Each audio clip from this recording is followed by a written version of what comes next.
Hello and welcome to AWS Made Easy, episode number 99. This is the show where we cover AWS and generative AI news, interview AWS guests, do demos, and answer questions, and also help you save on your AWS bill. I'm Stephen Barr.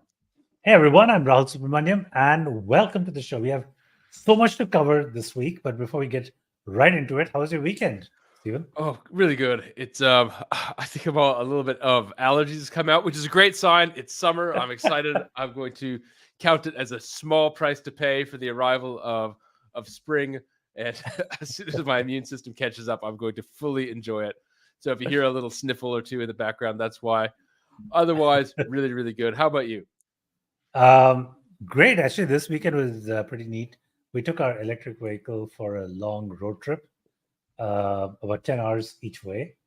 And I was pleasantly surprised by the amazing charging infrastructure and the facilities around the charging infrastructure all through the route. Like we didn't really, have any charge anxiety or, range anxiety at all. So very pleasantly surprised at the state of charging infrastructure, at least here in the southern part of India. So pretty neat overall. That is great to hear. I was using an EV once. I don't own one. I've used it once, and we did a road trip, and there's definitely that anxiety, right? For some reason, just when you hit that certain number, thinking, okay, is it really going to? Because I guess I worry that the amount of range left is going to somehow change, right? That you leave the air conditioning on too long or something, and all of a sudden you've found yourself having changed the range of what's left. But it's probably I don't have enough experience with them to really know. No, it's pretty neat. At least in India, in southern part of India, they have charging facilities every 90 kilometers. So you're never far away from a fast charger.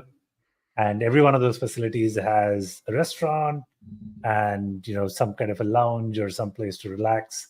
And a bunch of other facilities, where 45 minutes is easy to kind of spend and take a little bit of a break between 2.5 hours of drive each way. And that's pretty neat. That sounds fantastic. I think that changing the mindset of it, whereas if you are just sitting there for 20, 25, 30 minutes in the car, just waiting for it to be charged, staring at the charging indicator, that's probably not so fun. But if you can make have a meal, have a snack, have a break, catch up on, use your phone, check your text messages, your email, whatever it is, Correct. Make good use of it. That seems like a much better idea. Yeah. I mean, one of the thoughts that was kind of going through my mind was when I really, I started looking at the EV vehicles almost like your AWS infrastructure, where the amazing thing is that you only use power and the battery when you are driving on the road. When you're stationary, when you're still, or just need, a little bit of the air conditioning running, you're not guzzling fuel the way you would with a, internal combustion engine machine. And so it's, you kind of pay for exactly what you use. So it scales to zero. So much cheaper. Yes, it scales to zero pretty much. Fantastic. Well, today we are going to talk about some services that do or do not scale to zero. It has been a very busy week in the world of AWS, in the world of AI. What's jumped out at you recently? I saw we have the GPT prompt engineers. We talk about that? Yes. Why don't we bring that up? Give me one second to work up my... Now. Are you bringing it up on screen or should I? I got it. Okay, there it great. is.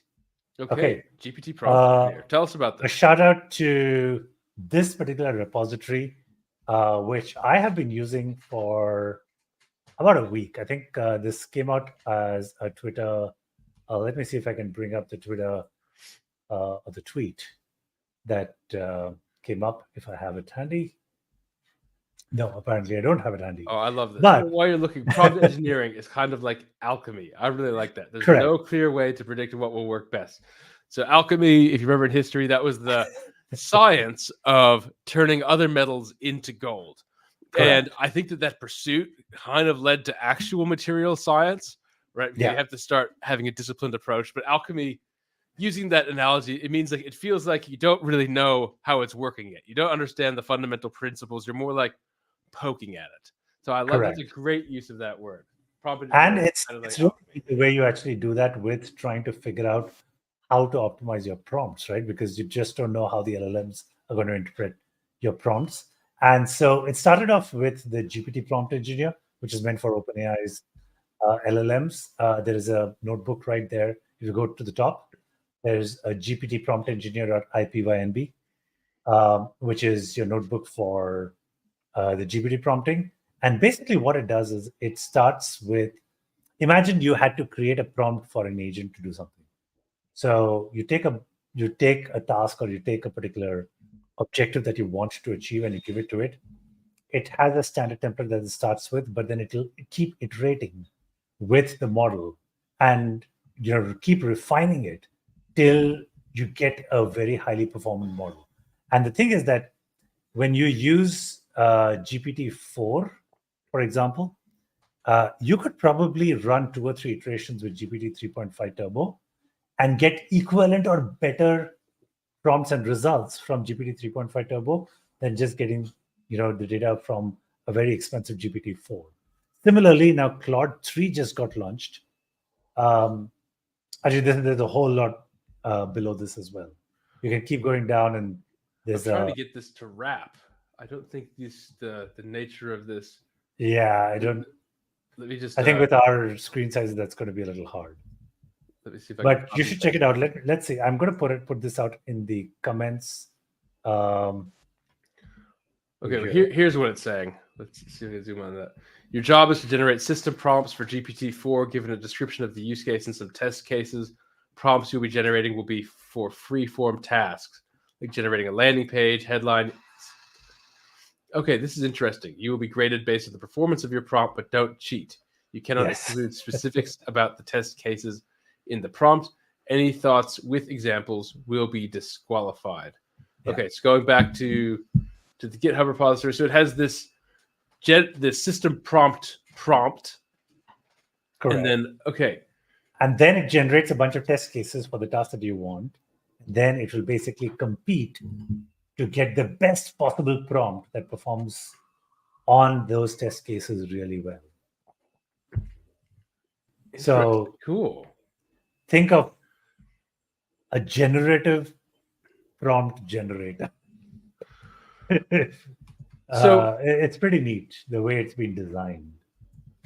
Okay, so I think this is actually similar for, well, a different approach, but a similar thing. I've come across this one called DSPy. Yes. This one. Yes. So DSPy, it's recognized the same problem, right? That how to prompt is an issue. Correct. Right. So it's recognized just like the other one. Like its prompting ends up like alchemy. You could get big swings in results by changing the prompt a little bit. Correct. And so we don't want that. We want the prompts to be robust. And so DSPy, as far as I understand, I need to set some time aside to play with this. This is called declarative language model calls into self-improving pipelines. Yeah. So this is, let's say, language. Okay, so it says, without DSPy, you have to break the problem into steps, prompt your LM at each step, tweak the steps to work together, synthetic examples at each step, use these examples. This is hard and messy. Every time you change your pipeline, your LM, or your data, all prompts may need to change. Yeah. The DSPy separates that and then introduces optimizers, which are LM-driven algorithms that can tune the prompts and or the weights of your LM calls. Correct. So this is a little more meta than the other GPT engineer is, or prompt engineer is. But yeah, I think getting to this meta level is going to be critical. This is our new paradigm in programming languages, right? So you specify a task and it figures out what the best way to approach it for the given model is going to be. Well, I think it's like, when type systems had to be invented, and there's a lot of experimentation, right? Do you want hard-coded fixed width, like a tab separated file? Do you want, how much flexibility do you want in the types? And now, in a sense, the prompts are like our inputs, and our types are much more nebulous. Correct. And we're trying to figure out a new, almost type system of LLM input and output, so we can get them to work together in a group.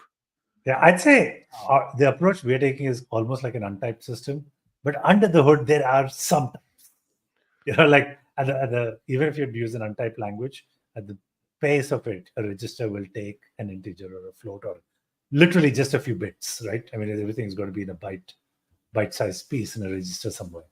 So this is kind of trying to figure out how best to optimize those pipelines within your, LLM chains. And it's an exciting, feature. So I think hopefully next week when we do the show, I will have a bunch of very interesting examples to share that we've been experimenting with. I didn't have enough time to compile all the results and kind of share the way we are actually using some of these to build some agents that do some very interesting work. So hopefully next week, stay tuned. We will share some of this amazing information with all of you. But the one that I actually wanted to point out here is there's a new notebook in here for Claude 3. Okay. Haiku is incredibly cheap. Let's bring that up for a second. This makes use of Haiku. So as you are all familiar, Claude 3 has 3 different models within it. You've got Haiku, which is the cheapest and super fast. Then you have Sonnet, which is kind of the intermediary one. And you have Opus, which is the equivalent, I'd say kind of the equivalent of GPT-4 and about as expensive as GPT-4. But by using multiple iterations over Haiku, which is really, really cheap, you can actually get really good outcomes, as good as Opus for a fraction of the cost. And you can start building these amazing prompts very, very quickly. Yeah, to reinforce what you're saying, this is from Anthropic's blog post on Correct. Claude 3. And the prices are like order of magnitude. Haiku is in the 60 cents per million token. Sonnet is about $6 or $7, and Opus is like $15 per million tokens. So Correct. it is a big difference. You want to pay attention to it. And we've talked it's about 100x before. Yeah. All right. So back to GPT Prompt Engineer. Yeah. So check out these two. Again, a big shout out to Matt Schumer for putting this together and sharing it with everyone. This is really neat. If you haven't checked it out already, you really should. We've had some really good success with building up prompts for some amazing agents that we've been working on. So you should go check it out as well. Awesome. Well, there's another thing that I wanted to talk about quickly. Have you heard about semantic chunking? No, I haven't heard it. So I can guess what it means, but yes. Yeah, tell me a little bit. So it's what I want to do. So when you are breaking down a large thing into chunks for a knowledge base, one thing you can do is just chop it up at fixed pieces, right? Correct. But that's if you are breaking down a movie into chapters, and for those who remember, DVDs used to have chapters, and Yes. They would be like logical breakdowns of the movie. So that way, when you ejected the disc, you could put the disc back in and go to basically where you were before. So when you're breaking a transcript into chapters, you don't necessarily want to cut it every couple hundred tokens. Right. You want to look for logical places, paragraphs or sections, things like that. Like when we do an AWS news review that we're going to do soon, one article review could be a chunk. Correct. And so semantic chunking is the idea is that you can use a model to break up the transcript into relevant pieces that are into logical chunks rather than the default chunking strategy of knowledge bases. We're going to see that later in the show when we're starting with the default strategy, but later we'll break it up into chunks that are much more logical so that the vector searches work better, right? They're going to find a more relevant piece of content. Because imagine if in the chunk, it ended with half of a discussion of Graviton and then half of a discussion of something totally irrelevant, 3D printing, right? How do you get the semantics of that piece? It's going to be a little bit mixed. So we want to use models to actually divide it up into chunks for insertion into the RAG. Got it. So I believe LangChain already has support for semantic chunking with the OpenAI embeddings itself. So I think the embedding models are pretty much the same, but the chunking strategy is going to be slightly different. Is that correct? Yes, it's just a different chunking strategy. Or in the case of knowledge bases, it's literally breaking your files up a little bit. So right now I'm inserting a document as EP 0097 transcript.txt, whereas I would really want to do EP 0099 transcript chunk7.txt. Got it. And break them up, and they'll have similar metadata but different chunks. All right. Makes sense. Should we? Can we do one thing before we move on? Can we just post the link for the GPT prompt engineer? Well, yes. And also, there is documentation for LangChain and its support for semantic chunkers. So take a look at it. Posted that in text there we go. Posted this in the comments. There we go. And then the other one was the other chunker, the GPT semantic chunkers, the text splitters. Perfect. Yeah. Those are both in the comments. And again, if you are here, thank you so much for being here. We really appreciate it. Please say hello. There we go. I'll put the links in the description. Yeah, please ask your questions. What are you up to with agents, with semantic chunking, with knowledge bases? All right. Let's switch gears for a moment and dive into our 60-second plus, to be honest. Yeah. But try and keep it 60 seconds, and then we'll do the deep dive into the details. 60-second news reviews. Here goes. Perfect. Sounds good.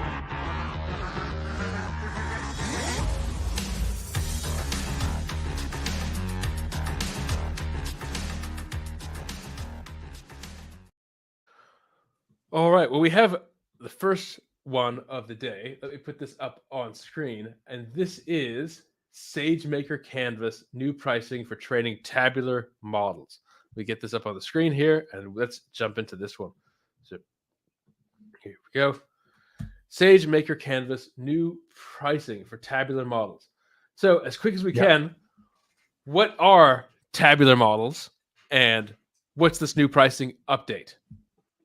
Okay, so previously, you had you trained the models based on the number of data elements that are there, and now I'm trying to understand specifically the classifiers that they use. So I see. Okay, so basically this is primarily so if you had data sitting in Redshift, for example, which is a columnar database, okay, and that is my belief that's what they're training with the tabular. When they say that they're talking about training tabular models, is data that's sitting in these columnar databases, and you can build classifiers, you can build all kinds of stuff with it, all kinds of regression models with SageMaker, and now they have special pricing for it. Okay, so previously model training charges were based on the number of cells in the data set used to train the model. Now the charges are based on SageMaker training and processing hours used to train the model. So this makes sense. So if you have one of the things we used to do in statistics, we would have indicator variables, which is indicating a property of a particular thing. Like if you're looking at home prices, you'd say, is it on the waterfront or not? And then have a 1 for waterfront, 0 for not. And so that's adding, there's a huge amount of cells to the database to really represent one thing, right? And so this is saying, if you're charging on that pricing model, you'd be more careful about the variables that you're putting in than you should be, even though they're simple. They have simple structure. And so I like this example, and I'm really happy. I think this should influence. Yeah, I think this cloud score. For example, the second paragraph with the example that you really need. Yes, which is earlier you would start with $30 as a minimum. Yes, and then with more and more data that you had, it would just cost you more. Now you could be as low as $2 for something like 3 million cells, and it just the price is now solely the number of hours that you're using it, right? So if you are going to run it on a per hour basis, it could be as little as $2 an hour, and that's what you pay for. That sounds a lot better, right? And that makes much more sense, right? Because you want the bits to be aligned, right? Correct. We're because otherwise you'd be tempted to kind of stuff it all into one cell in order to save on compute, or just eat the cost of the expensive training, and you wouldn't really want to do either of those things. So now Yeah. it seems like there's an alignment between resource consumption and resource charges, or the charges to this. Agreed. All right, how are you going to rate this one? I like the examples in there. So yeah, I would give this a solid 4, and definitely, I don't know if it simplifies. I mean, the costs are going to be what the costs are, but I guess it simplifies from the standpoint of not needing developers to go the extra step in trying to optimize the costs with pricing based on sales, or to do any kind of pre-processing that might have been done before to kind of aggregate some of those so that you have fewer cells to process. Okay, that makes a lot of sense. Awesome. Well, Okay. So all we right, want I'm to the happy with next this. one. Yes. Now, just real quick aside, it's interesting. We've been talking a lot about data, SageMaker. One of the things we've been talking about a lot lately is RDS. We talked about that in the last episode. We just recently published a big set of articles. Go check out the last episode. We did a big review of all of the different ways you can save on RDS. So if you have data that will eventually make it into SageMaker Canvas and might currently live in RDS, there's a lot of different ways to save at RDS. Check out our last episode. That's episode number 98. All right, let's switch gears to the next article. Before we do that, I just have one comment that I'd like to make. I think one of the things that I feel a little guilty about is that in the recent past, we end up leveraging so much of the LLMs to do a lot of our even basic regression or other, more traditional ML approaches, that I tend to pay way less attention to any of the old school ML stuff that you will see with SageMaker or SageMaker Canvas. I do believe that there's a place for those, for a lot of, places where you have data, where you have labeled data that you can leverage. However, coming across good labeled data is really hard.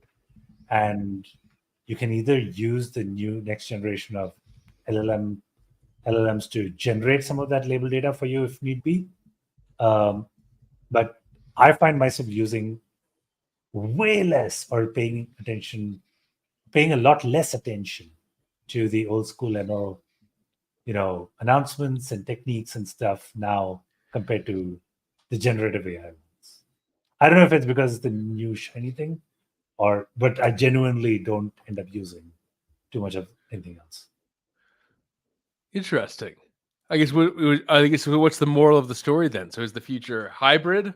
Is the future are we all AI and forget the old stuff, or what's the moral of the story? I think we're still going to discover it. Generative AI definitely has tremendous promise, and it's promising a world where it's going to be generative AI first, before AGI becomes AGI first. But generative AI first, I think, is where we are at right now, but we'll see how it evolves. For sure. All right, we're going to switch gears. We are going to talk about, speaking of generative AI, we've got an article about knowledge bases. All right, we're going to play a quick promo video, and we will be right back.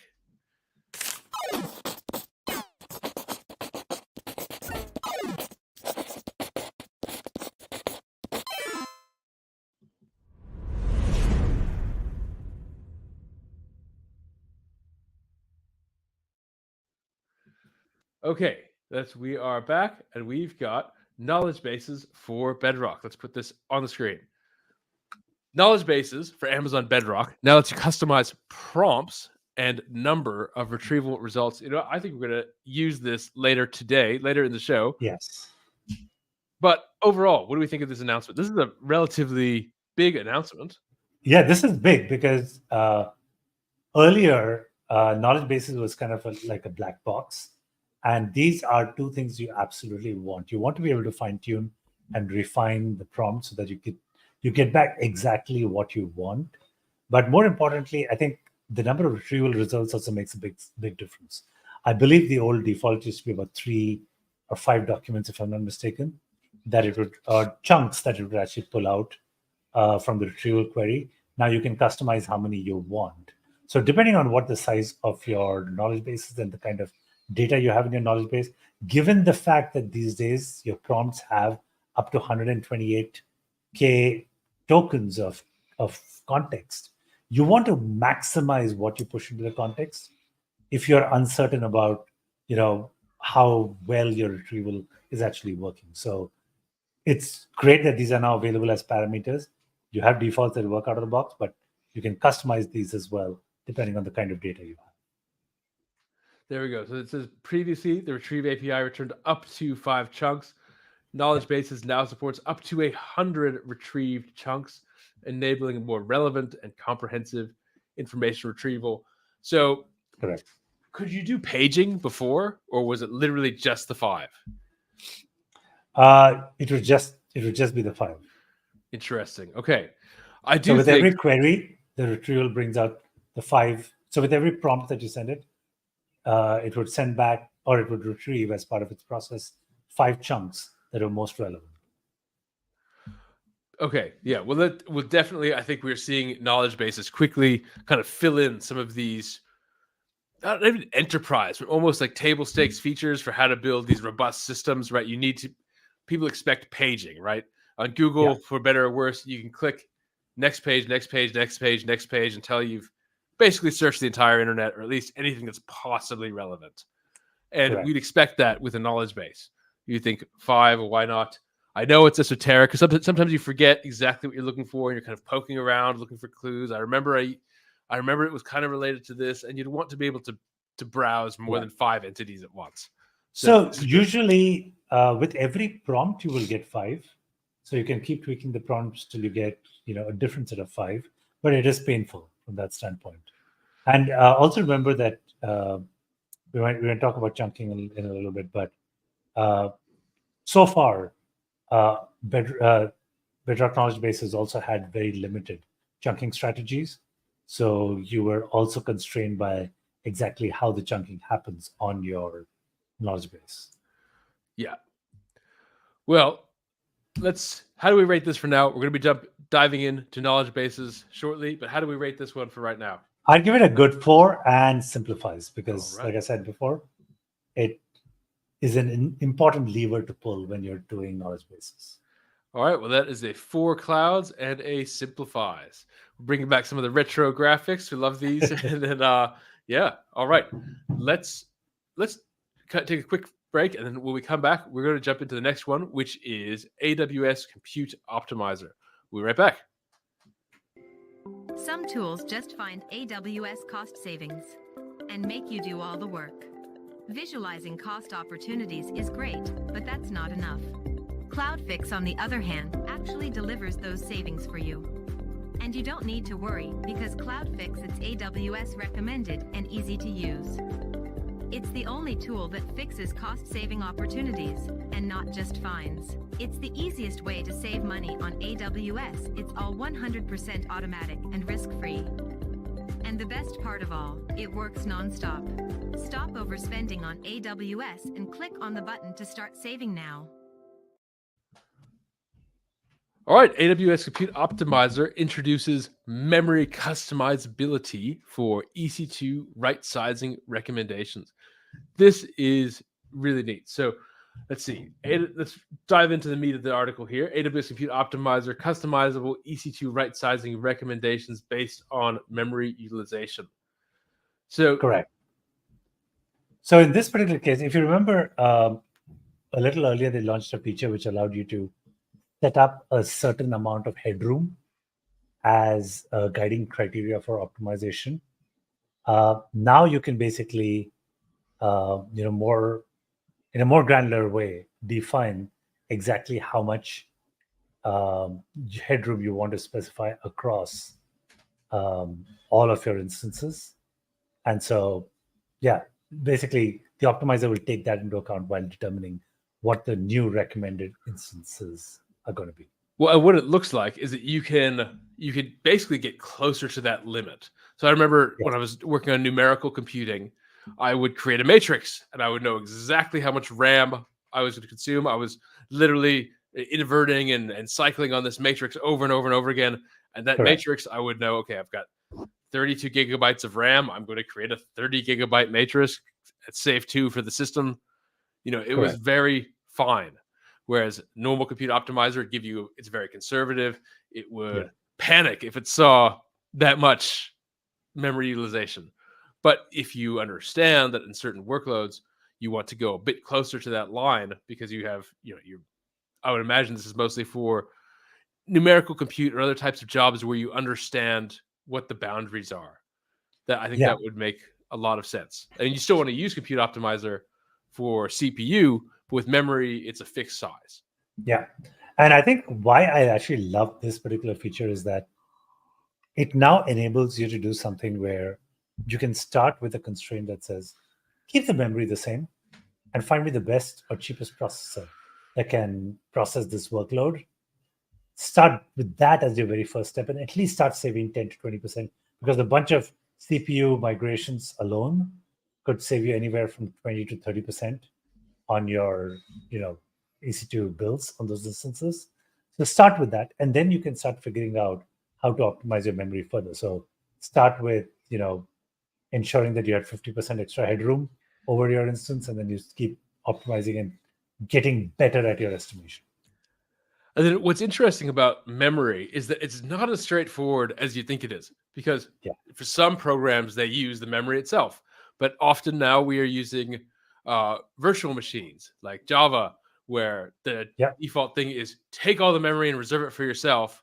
But then how much it's actually using depends on things like the, the JVM memory pressure in the Java instance, where it's how much virtual machine or how much memory the virtual machine gives the actual task versus how much it's just reserving for itself from the system, right? Correct. Those are two different things. So it's more complicated than it looks.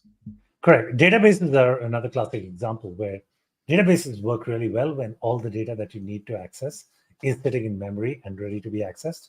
So those are ones where no matter how much memory you give it, it'll take up all of it and try to maximize how much data is kept there.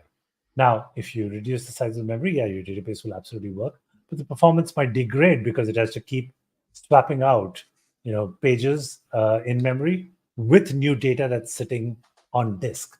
And so that's the trade-off you have to make. So for systems where you're using databases and things like that, you might want to keep the same amount of memory, but start moving to more optimized CPU instead. Funny, I was thinking these databases are like people who have line item budgets, right? They immediately use it all, they immediately grab all of it just to make sure that they can spend all of it. Correct. Just to make sure it's there and no one else's, even if they're not actually using it internally. They still want to take it all for themselves just to be sure. Exactly. And don't miss out the previous week's announcement. I think we covered it last week, right? I can't even remember. There have been so many announcements. So Compute Optimizer announced 51 new instances or 52 we covered new that last instances that they now support on this. So it just keeps getting better and better and better. So if you're not paying attention to the recommendations of Compute Optimizer, you're really wasting a ton of money. Make sure that you take a look at it, turn it on, and turn on the advanced metrics. It costs almost nothing to turn those on. I think, did we say it was 25 cents a month per instance per month, which is literally nothing compared to what you're spending on it or wasting on it. So you can get these, metrics. You can get the Compute Optimizer to make some really awesome recommendations, make the shift to the recommended instances, and save a ton of money. So I'm going to give this a 4 and simplifies. All right, I'll queue up these graphics: 4 clouds and A simplifies. I'm trying to find. We had a great little chat with Rick when we were ending the wrapping up reInvent, where we talked about that 25-cent charge. Give me a second. Let me see if I can find it here. I believe we posted it recently on the CloudFix LinkedIn. Give me 1 second here. I think it was called "What Can You Buy for a Quarter?" There aren't many things, I think, in the US that you could still buy for a quarter. Are there? Here it is. Let me share this tab. Okay. Okay, we need to get the Oh, yeah. Dollars per hour. simplifies the per animation out of student. it. There we go. remember when I There we go. when I worked at my previous company and I saw the announcement come out and I'm like, zeros, like, what is that? How do I calculate that? It's a quarter. It's a quarter. Yeah. It's a quarter per month. That's It's a what it quarter is. per month. Okay. That's a great way of thinking about it. Yeah, it's just pull a quarter out of your pocket. I don't know if anybody cares to pull a Okay. quarter out of your pocket. $366. Oh, there's the pricing. Put $0.00366 per I hour. remember when I All right. So that gives us another thing to mention. Follow us on LinkedIn, and we're now on Instagram, on YouTube Shorts. We're posting out lots of these little clips to give you a taste of some of the content we've done, because we've done so many episodes as we reflect upon episode 100. But it's sometimes it's a big ask to say, okay, watch this 1 hour long show, and so that's why we make these clips, these highlights, so you can kind of get a little bit of the key bits of information. And then if it's interesting, you can dive in, you can watch the full episode, you can see what our different guests are like without committing to the full hour of the show. So follow us on Instagram, on LinkedIn, on X. We've got On lots of YouTube. videos coming on YouTube as well. Yeah, we are everywhere. Great quality content lives. Try. All right. All right. Let's switch gears over to the next one.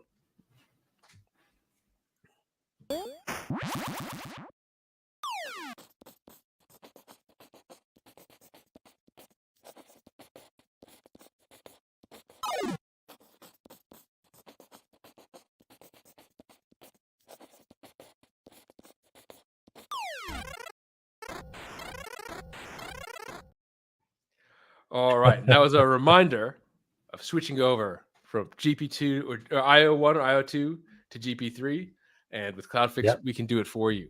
And that was my little 3D printed switch. I love that little thing. What I want to do is put a little Hall effect sensor in there so you could to make it actually work. So you could actually switch. Although I don't know why you'd ever switch. That would be an expensive toy, but it would be kind of cool. All right. That's awesome. Okay. AWS Next billing one. and cost management data exports now supports AWS Cloud Formation. So this is kind of neat. You could say configure exports of your billing and cost management with a Cloud Formation template. So Correct. how are people doing this before, and how is this going to save time? Okay, so previously you actually had to set up a bunch of different configurations, pipelines that would process all the stuff, put it into S3. Now you can just very simply set up a Cloud Formation template. So I think where this is really useful is there are a lot of MSPs, there are a lot of tools out there that can get more organizations and developers actually doing their cost management automatically, where you could share a cloud, almost like the way you share your Kudos dashboards or the Cloud Intelligence dashboards as the Cloud Formation script.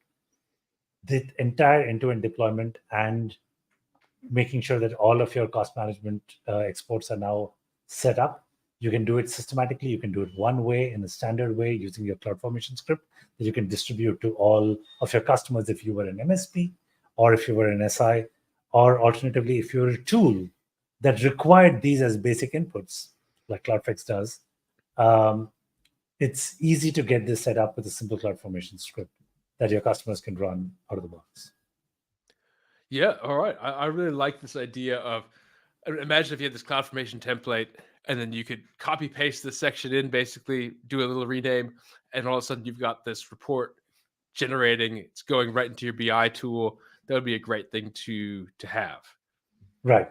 And the nice thing about Cloud Formation is that if you want a few standard inputs, you can always configure those as input variables, and then it takes you to a nice, beautiful page where you just specify those simple 3, 4, 5, whatever number of inputs, and it'll then use those inputs in place and generate your entire stack for you. Look, Cloud Formation it's like I would say it's the assembly language, but it's like the C language of creating infrastructure. I love using Cloud Formation, and especially with AI, generative AI, where you can get some of the guesswork for you. Was it exclamation point ref? Was it that? Some of the little things. It's good to have a little bit of assistance on. Cloud Formation is great. How do you rate this announcement overall? I think I really like this because from a tooling standpoint and a standardization standpoint, it really helps simplify the life for most developers and most orgs that don't have all of this set up already. and I'd give this a 4-star 4. or 4 cloud. 4 clouds. Okay. Great. Well, we have one more article also about knowledge bases. Let's put that on screen. Let me move this over here. Okay. Knowledge bases. Knowledge bases for Bedrock now supports metadata filtering. We are going to try this, but quickly, what do you think about this? I mean, I think Okay, again, I think they are trying to fill the gaps of what makes RAG systems truly work. Generic out of the box RAGs, I have struggled to make it work. They just don't have the same accuracy. They don't understand your domain. They don't understand the data. They don't understand the metadata. So for context, metadata is basically what sits in your vector data store. So your vector data store basically stores chunks as vectors that are referenced. But in addition to that, you can also store a bunch of metadata that can be used to filter out these chunks and get to the right chunks more effectively. For example, if you are dealing with one specific customer and you have your chunks spread across thousands of customers, then it's easier to filter out the results with a customer ID, which is sitting in metadata, not as part of the vector, but just as metadata. It's easier to just filter based on that one customer because you know that that's the data you're looking for that particular customer. You pull that out, and then you use that as the context for your LLM. So by allowing metadata filtering now, you actually make it really easy to pick more relevant chunks as part of the context for your prompt. Yeah, no, that is great. It's really important, right? It's so much easier. Imagine thinking about asking a question of somebody, and you say, think about everything in your life, right? Whereas if you could restrict the scope to think about this particular day and time and person you were talking to, right? That's so much better. And this is what metadata filtering is. I think this is going to be basically table stakes for any RAG system. Great to see it here. Yeah, completely agree. So I'm going to give this a 4 and a simplifies. Okay, and then let's take a really quick break, and then when we come back, we are going to do a demo of knowledge bases. We're going to show you how to ingest metadata, how to structure it properly, how to create a knowledge base, how to use Aurora cluster as a vector store. I tried one with OpenSearch serverless. I think it's still creating. So I think Aurora is the way to go anyway for my use case. So let's give that a try. We'll be back in a few seconds. Some tools just find AWS cost savings and make you do all the work. Visualizing cost opportunities is great, but that's not enough. CloudFix, on the other hand, actually delivers those savings for you. And you don't need to worry because CloudFix fixers are AWS recommended and easy to use. It's the only tool that fixes cost savings opportunities and doesn't just find them. It's the easiest way to save money on AWS. It's all 100% automatic and risk-free. And the best part is that it works non-stop. See for yourself. Click on the button to get a free demonstration of CloudFix and stop overspending on.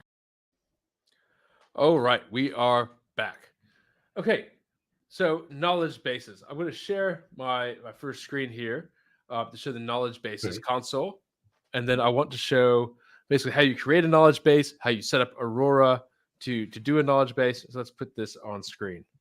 Okay, so while you're bringing that on screen, so we are using Bedrock knowledge bases, which is kind of a pre-baked RAG system that's available for you to start looking through a whole bunch of your documents and using simple prompts to retrieve the most relevant data and answer your questions. Yes. Now, what's really important, I think I'll work on a blog post about this. There's a few kind of little caveats that we'll get to with knowledge bases. One of the first ones, and let me put this on screen, it's not available everywhere yet. So looking at this one for supported regions and models for knowledge bases, we have 2 regions, the major US regions. Also interesting, the model that you use for the vector store is the embedding model, and it's different than the model that you use to query and ask questions of it. So that's the case with almost every platform. So with OpenAI, you have the text embedding models, which are different from your querying models or your larger LLMs. Yes. Okay, and now we have what I think with knowledge bases is our first, I would call it the AI idea or AI tip. I'm going to introduce this one right here.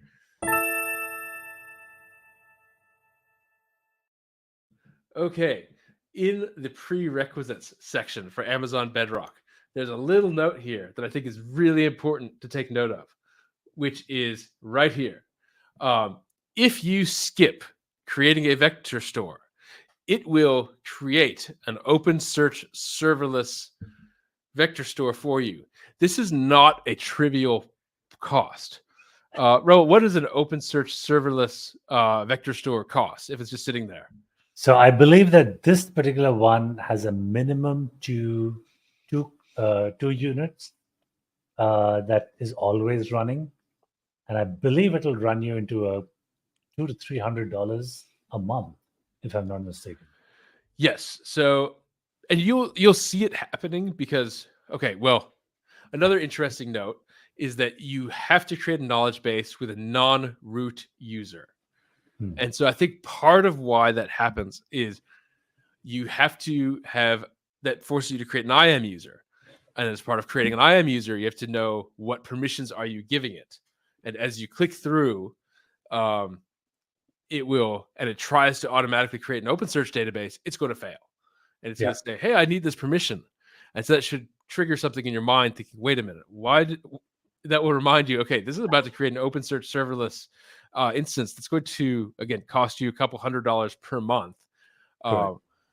So just be aware of that. And then Aurora is a way to get started that's slightly cheaper. So let's be aware of that. I've tried it. And also it takes a bit of time.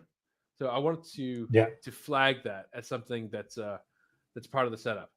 Yeah, and I think as we've discussed this before, Bedrock knowledge bases is great when you have a vast amount of data, especially documents that are sitting in some S3 bucket that don't usually get accessed often, but now you want to leverage them to do some interesting insights, or you want to make that available to everyone else. So that's where this would actually be very useful. And so here they give you alternatives, like using an Aurora database. And then here, look, you've got filtering, which is what we just talked about, how to handle metadata. And so I want to get into this, what the setup looks like of how to actually use that metadata. Yeah. So in order to do that, what we're going to do, and this is also preparation for episode 100, I want to show you building up a knowledge base of our episodes. So I know we're sharing a lot of different screens here all at once. Let me put this over here. I'm going to show you where my source of truth comes from, and then I will put that on screen. 1 second here. Sometimes when you're sharing too many screens, click up.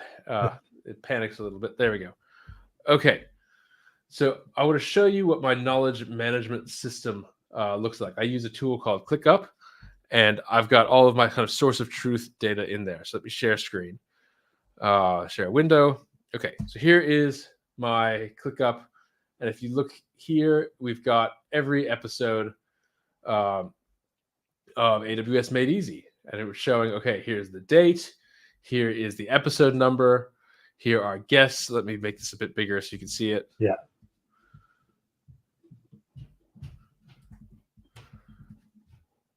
I think I can hide this side panel here. There we go. Okay.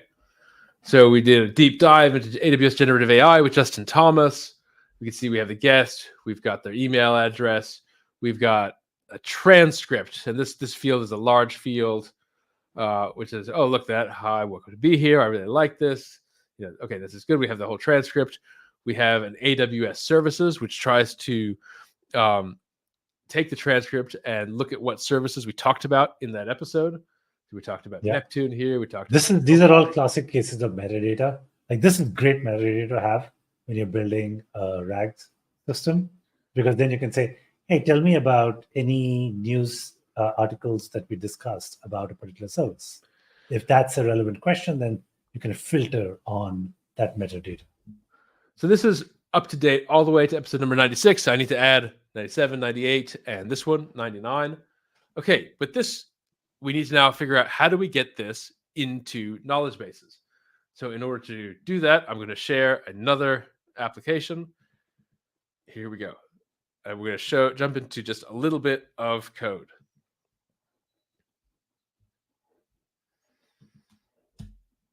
Okay, so here is trusty Emacs. And what I have is I've got this little script here. And this is using a little custom API that I wrote called ClickUp Helper. It's using Boto. I don't need transcribe here. This is my guilty of copy pasting a few of these things from various scripts. But let's look at what the main script does. It gets all my tasks from this particular list. Right. So let's see. Is that font size big enough? There we go. Yeah, it's big enough. It looks good. And then for every task, I extract the episode number, the show name, Guests, all all the things URLs, we want, the transcript. transcripts. Great. And then what I want to do is it wants it in this certain format. I have to make sure that the data is a string. So that's another little caveat to watch out for. All the types that are supported in Postgres are not all supported with Bedrock knowledge bases. Currently, it supports numeric type, String. and Boolean. Okay. So yeah, numeric, text, and Boolean are what it supports. We're constructing this metadata file called with this top level key called metadata attributes, and then this set of key value pairs, which is right here. And is this where we are putting all the tags and stuff like that? Yes. So this is what it's going to have episode number. This is going to have. So again, we can't support the array type yet. So that's why this AWS services one. I'll show you how I made that one. This is saying take this array and join it with by semicolons. Got it. So it'll look like EC2 semicolon S3 semicolon lambda.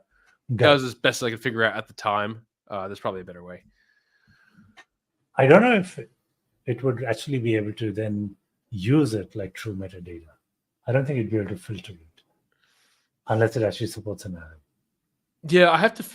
So that's where I could use a bunch of columns, like has EC2, has S3, and have these indicator variables. So I have to think about the right way to represent that as metadata. Yep. Okay. So then what we want is we want a pair of files. So I have this one file, which is this one called fname. Let's see. Can we show the line numbers? Display line numbers mode. There we go. So on line 85 here, we're constructing a file name, which is just the episode, and then -- transcript. And then really importantly, we're taking that same file name and calling it .metadata.json. And we're storing our metadata there. So if we want to look at what this looks like, we can look. Let's look at episode. Let's see. Let's look at episode. Sure. Okay, so here we have episode 66. Okay, here is, and again, this is. We need slash ends. Yes. In there. I'm working on cleaning up the transcripts using another agent, and so look, it's this one we did with a different transcription service. I'm trying to backfill them all. But it says, "Hi, I'm Stephen Var." I'm guessing instead of Rahul Subramaniam, it says Rahul Superman, which is pretty good. Well, it's close enough. It's Superman I am. There you go. It's close. And we've got Rick Ox, OX of AWS. But then, look, it gets things like compute optimizer, savings plans. So, yeah, I'm working on breaking these up into more legible transcripts. But it's got the keywords there. It's got the semantics. Okay, so then let's look at the metadata. So if we look at Bedrock knowledge bases and then 66 metadata, this is what it looks like. So we have this very structured key value pairs. Great. Now, importantly, did I check in the database schema? Give me 1 second. I have to fetch that from some other place. Dev, content index.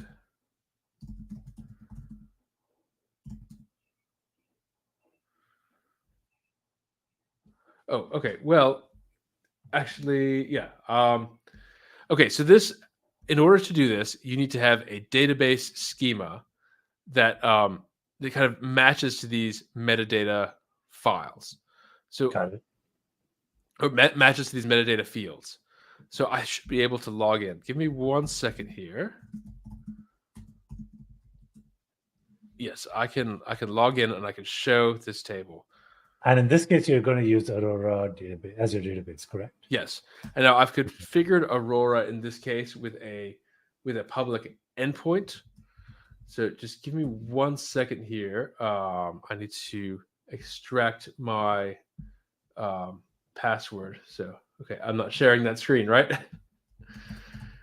No. Okay, great. Give me 1 second here to log in, and then I'll pull up what the vector database looks like. Sounds good. Okay. Oh, yeah, I've got that here.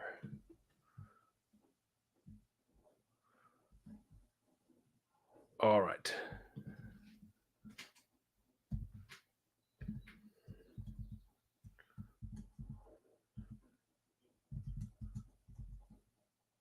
So we're connecting into the Aurora server right now. Yes. Okay. I am now Taking a look at the schema. Let's see. As you can see, this is the live demos. Yes. Let me share the screen now. Okay. So now present, screen, window. Okay. So now I am in Aurora. Now, what I want to do is show tables. So let's see. So what I can do, select star from limit 10. Now, this might show my vector. Oh, it's trying to show the vector. Oh, I want to describe the table. So it's funny, you know, I forgot the command for describing a table and its columns. We should ask the LLM. That's exactly what I'm going to do. So I'm going to share a different screen. Let's see. Let me share my window. Stop that. Present. Share screen. ChatGPT. So I'm going to say, I am running pSQL, and I would like to describe the table. And it's called Bedrock Integrations. It's the schema.bedrock KB. Please give me a command.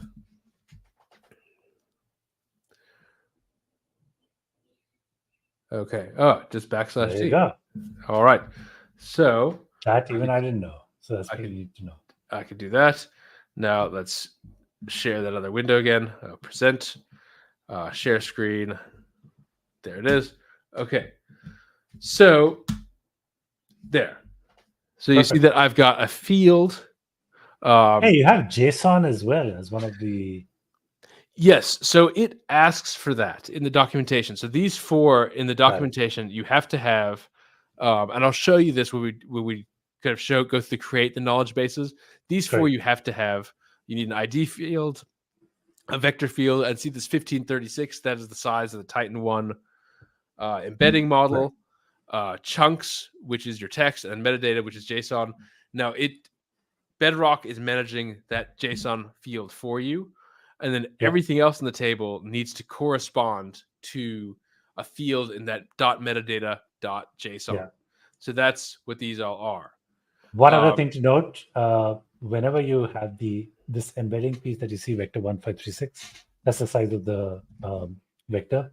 If you decide to change to a different model, please remember that number one, the size or type of your column is going to change. And at the same time, you also need to re-embed everything in your vector database again against the new model and the new size that's supported by the model. Yeah. Or the number of dimensions that's supported by the model.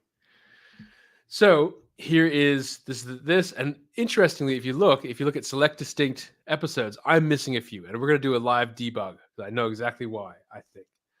So let me show you what the knowledge base looks like. Okay.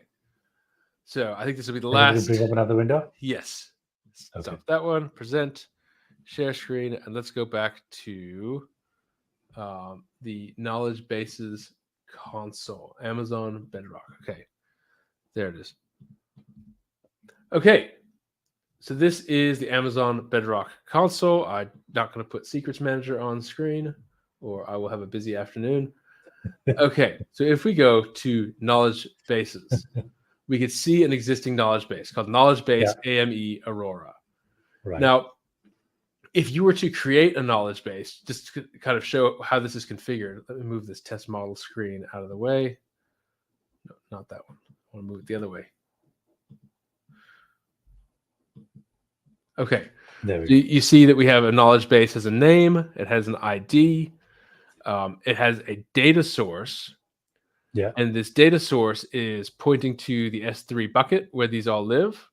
Correct. You see that it says, oh, when I ingested it, I had 76 failed files out of the 22. The data source, just so you can see it, if we go I think it's in reverse. Is it in reverse chronological order?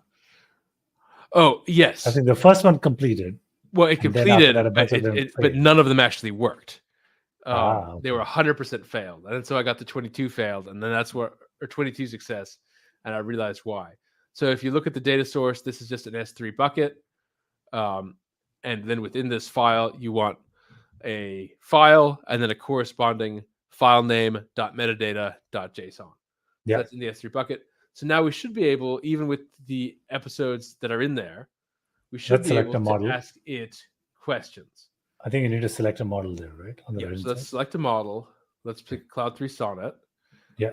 And I noticed that episode 66.5 is in there.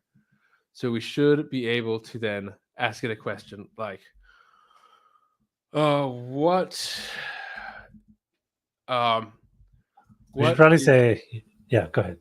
What is the advice for optimizing GPU-based EC2 instances? And what tools does AWS have for this? Okay. So let's test this out and see what happens. So I like this usage of words retrieving and generating, right? To emphasize that it's a RAG. Yeah. Okay. So it gave us something. Let's expand this out a bit. So we could see what happened. Is that it? No.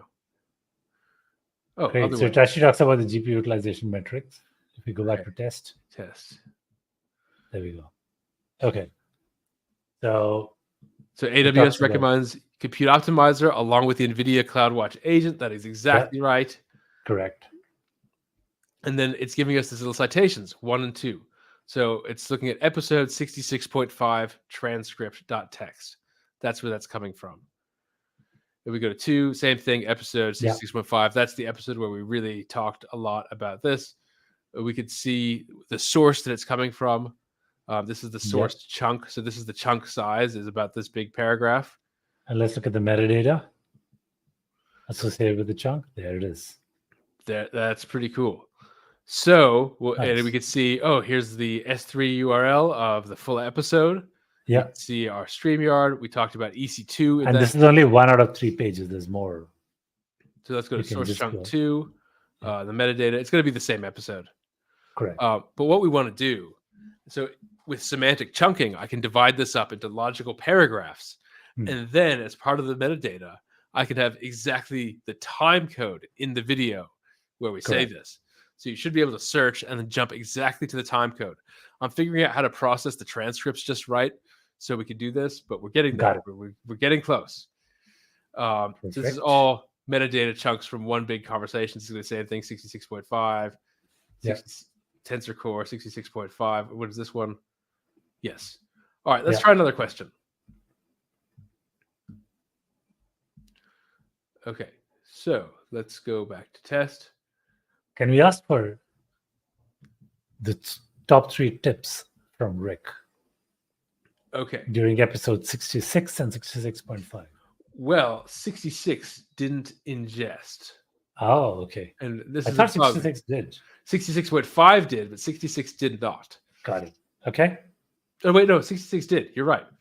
I thought 66 are the top 3 tips from episodes. I'll say try this one. Episode number 66 and 66.5 from Rick Ox, right? Yes. Let's see if I can scroll down. What are the top 3 tips of From Rick? guest Rick Ox. Let's see if it figures this out.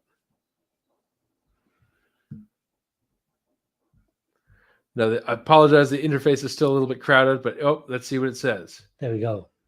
Based on search results, here are the top 3 tips. Number 1, Rick Ox leads product manager AWS tools like Compute Optimizer, reservations, savings plans, and Cost Explorer.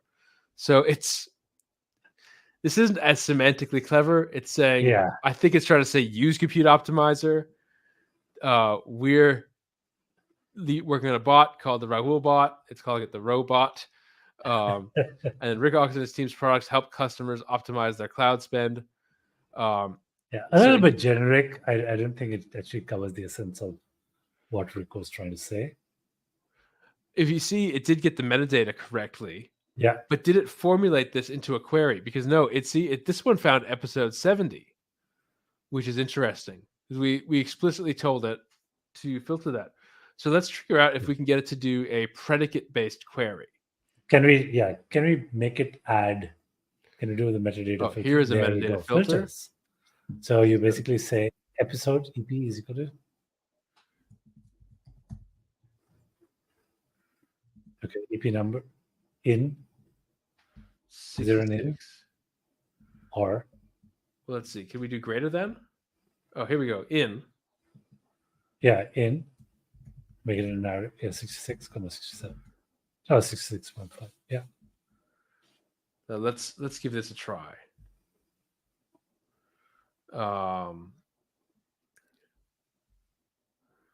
Let's see. Can we run the query again? Let me clean this up. And I will say, what are the top 3 tips suggested by Rick Ox to save AWS costs? It isn't in episode 66 and 66.5.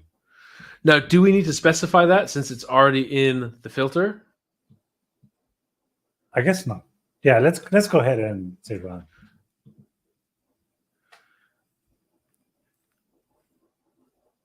No, it looks like we got the syntax right. Yeah. Interesting. Search results do not. No explicit tips from Rick Ox are given. That's very definitive. Yeah. And it pulled in episode 74. Okay, I'm confused. Just by the filter. Let's try this a different way. Maybe we got the episode number is equal to 66 or 66. Let's just try 66. Okay, let's try one episode. Okay. What are Rick's tips for using Compute Optimizer? Yeah. Or how about we stop with the name? We say, what are the tips for using Compute Optimizer? Sure. Because I think my transcript could be structured a bit better to say who is speaking, so maybe that's confusing it. Got it.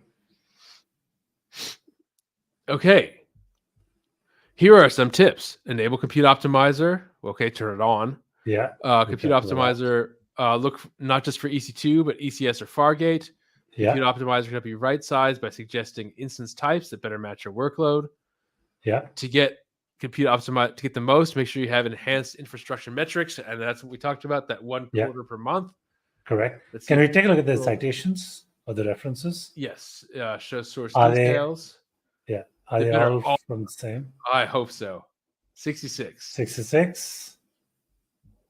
Next one. 66. 66. Great. 2 and 2. Okay. 66 again. 3 and 3. Okay, let's check out the last one. Great. 66. Perfect. Okay. So we are getting closer to being able to search all of our episodes. Now, I want to do a little bit of live coding. I think I understand why we didn't ingest all the episodes. and I think then we'll wrap up for the day. I think we need to do another deeper dive into this. Yeah. I think by next Sure. week, as part of the 100th episode, I want to have a web portal where this is all available. So we're almost there. Knowledge base is powered. But let me show you my debugging. Let's try and do a little bit of live coding. I think I understand why. So let me share my Emacs window again. I think I understand why this happened. Stop sharing here, present, share screen, window. Okay. So here is a transcript that loaded, 66. Yeah. And then we also know that 66.5. This also loaded. So let's look at the metadata. That looks good. One of them that didn't load, and I'm not going to try this whole sharing screen thing again. One of them that didn't load, none of them in the 90s loaded. So if I look at episode 99, or let's see, 94.metadata.json. Oh, you have the guest name as null. Yes. Is that the reason? I think so, because remember we had about 22 that loaded. So this is kind of a cool bit of command line. This is where I found a little bit of command line fun here. Let's go to the directory where it's in. There's an awesome tool called ag, which is the silver searcher, ag-json null -c. Okay, so ag-json null, it's searching for all the times where it says all null in the metadata. Got it. Now -c is just going to give me a file name. Got it. Now, if I do pipe that into wc-l, 75, which is basically the amount of errors we had. Got it. So I think I can modify this if I either make the Bedrock files.db. Now we could get ChatGPT to do this, but I think this is all that we need here. So what we need to do here is, let's see, field list equals list podcast episode info.keys. I'll say for field in field list. Field list. I think I need to get you switched over to VS Code, where you have Copilot running to do things like this. Well, I can ask Elama, right? Oh, no, I don't have it set up in this one. You're right. I should. All right. If field in field less, for field in field, so we check every field. If podcast episode info field is none, del, just delete that. So deleting it from the thing. And then we can populate the dictionary. So let's try to run this command here. I'll split the screen so you can see this here. Okay, so let's run this for loop for everything. It has output a new one. So let's have a look at what this looks like for 94, or Bedrock 94. Yes. Oh, changed on disk, reread. Yes. Yes. And now we don't have a null. All the metadata is there. So let's re-upload this to S3. I believe I have a script for that. So let's check. Is it okay to have or to not have a metadata field filled out? We're going to find out. The other thing that I could have done is replaced it with an empty string. And so, okay, so let's switch back over to our Bedrock console. Great. Okay, we're over at Bedrock console. Let's go over to knowledge bases, and let's click on the current knowledge base that we are in. Let's close this window for now. Let's go over to the data sources. Here we go, data source. This one. Yeah. And now let's hit sync. So it says last sync, there were 76 errors. Let's see if we can get that a little closer to zero. Our hypothesis. Let's see. I will put up. Let's officially announce this hypothesis. Hypothesis is that null fields are causing this to have a problem. Let's do sync. Let's see. We are hitting sync, and what's happening? And you see it's using the deep syncing strategy, where it's breaking it up into pieces just based on the amount of tokens, so it could cut you off mid-sentence.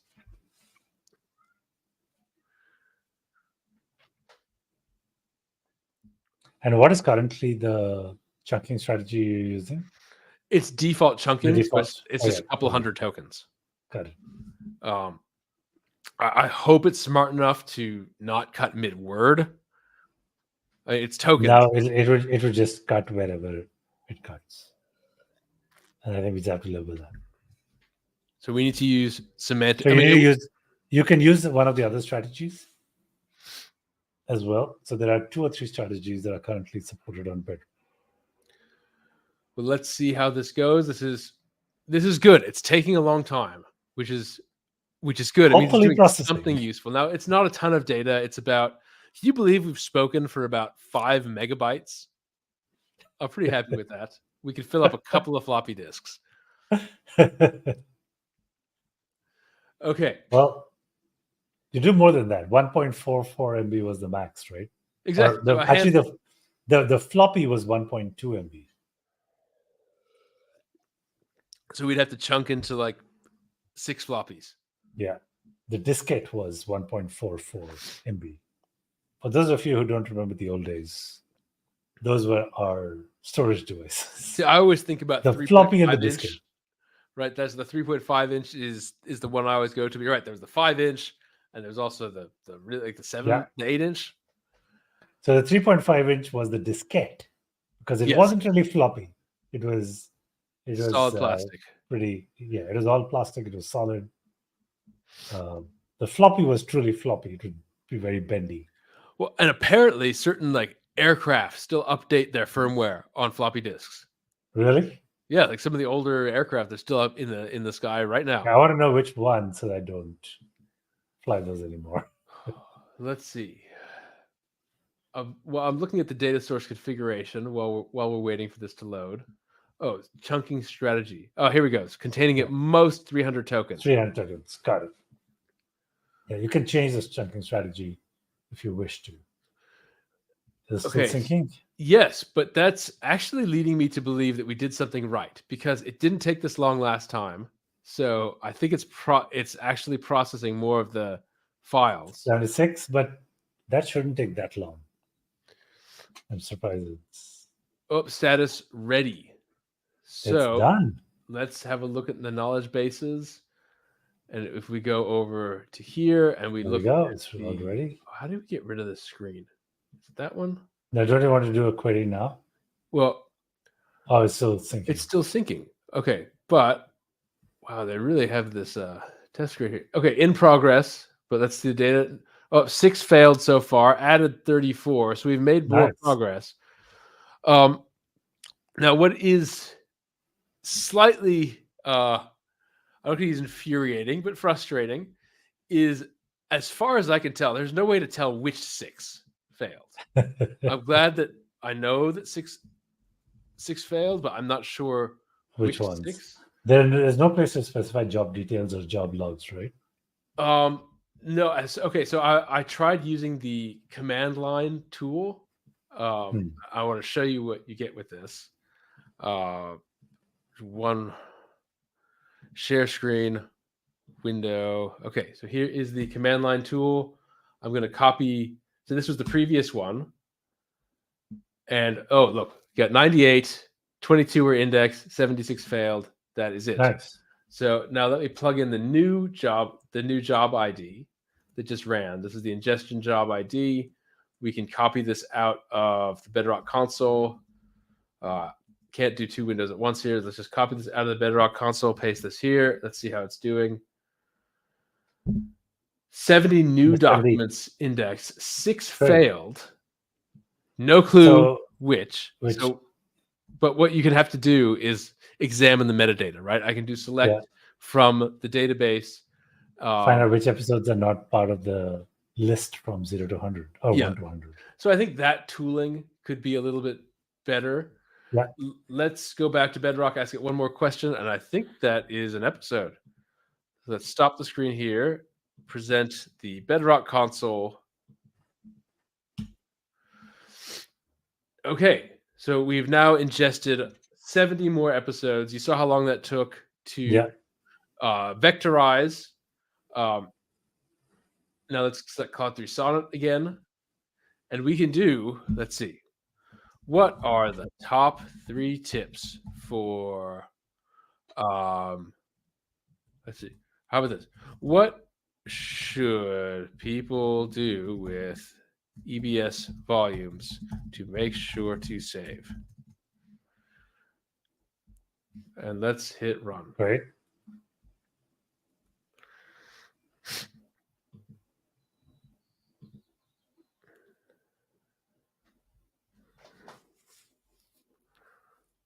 Great. To save money on EBS volumes, people should right-size their volumes. Okay. Developers often over-provision by 10x. Actually, I remember talking about the 10x. Well, let's look at the source. Over-provisioning. That's episode 3. Well, good. It's still relevant. Episode Yeah. 1. Great. All right. Show source details. Source tunk 2. Okay. Metadata is going to be episode number 1. Let's go. Yeah. And a few different. Okay. So that's showing all the metadata fields. Let's ask a more detailed question. What about IO1, IO2?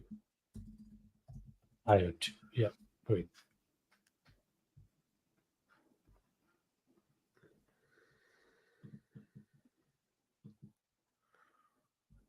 Okay. IO1 and IO2 talks about them. Yeah. There, actually, at the bottom, it says IO2 are the latest generation. It doesn't actually say switch over to GP3. Okay. What is a good alternative to IO1, IO2? Yeah. Really trying to lob one over the plate here. GP3, there we go. Great. And episode number 1. No, sorry. Let's look at citation 1. 37. 37. Yeah. Okay. Great. We actually do talk about that. All right. I think what I'm going to work on for this week as part of the live CloudFix searching site for AWS Made Easy is to get all the transcripts cleaned up nice. I think some of the transcripts are a little bit rough around the edges. I've got a set of AI agents to clean them up, make sure they make sense, make sure we know who said what, and also get the times lined up. Great. For the record, switch over to GP3. That's the way to do it. Yeah. All right. This has been a really fun show. We've seen knowledge bases. We've seen the key tips. Be careful with those missing fields. And also, it's a bit tricky to figure out how to ingest. We'll have to figure out where debugging wrong. is. Yeah. Debugging I think is debugging is where the challenge really is. Yeah. It looks like getting rid of that null field helped a lot. Make sure that you know if you want to start an OpenSearch serverless cluster, that you know that's about to happen. Otherwise, it's a few $100s a month on the hook. Correct. If you're going to use you have to use an IAM user. I would advise not giving that IAM user root access. Build up that policy that is the principle of least privilege. Keep fixing the IAM one error at a time until it does exactly enough, right? Because it needs quite a bit of permissions to get this all to work. It needs Bedrock, it needs OpenSearch, it needs Aurora, it needs a lot of things. So be careful with the permissions. Anything else for this episode before we wrap up episode number 99, the last of our 2-digit episodes? No, I think it's been great getting here. We did take up a lot of your time today, so really sorry. We've gone to almost 1.5 hours, but we're looking forward to next week's episode, so please stay tuned. Please subscribe. Please like the episodes and give us your feedback. We'd love to know what you want to hear from us on and what we should bring to you as relevant content. As always, stay safe. Have a great week. See you later. See you all next week. Bye.